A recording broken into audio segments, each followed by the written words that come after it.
100 years ago, most of us weren't even born, but the Rhode Island chapter of the Red Cross is celebrating its 100th anniversary and taking us along for a look through history. Eyewitness News reporter Brian Yokono shows us how you can experience it. That's new at 5:30. We so often hear about the Red Cross helping families forced out into the street because of a fire, but their role covers so much more, and their history has impacted programs around the country.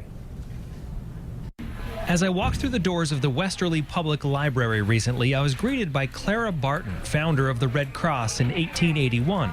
35 years later, Rhode Island's chapter began, and that's where this traveling exhibit picks up. The governor's wife at the time, Eleanor Beekman, gathered a group of her friends, and they met in the casino to charter and form the very first Red Cross chapter.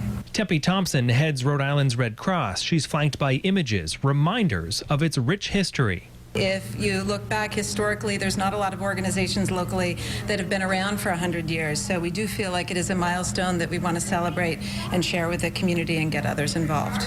The banners are the work of students from Roger Williams University, a collection of memories and landmark moments.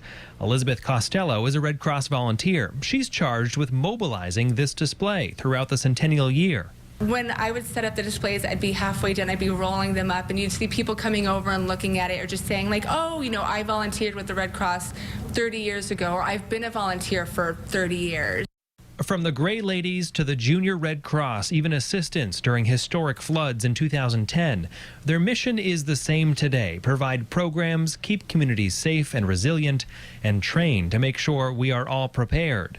The work by volunteers here has impacted those services nationwide. The aquatics program started here, and that's nationwide, or even the emergency response vehicles. That started from 2 donated station wagons here in Rhode Island. So I feel like, you know, the people of Rhode Island and our history as a state have really connected with Rhode Island Red Cross as well as the National Red Cross.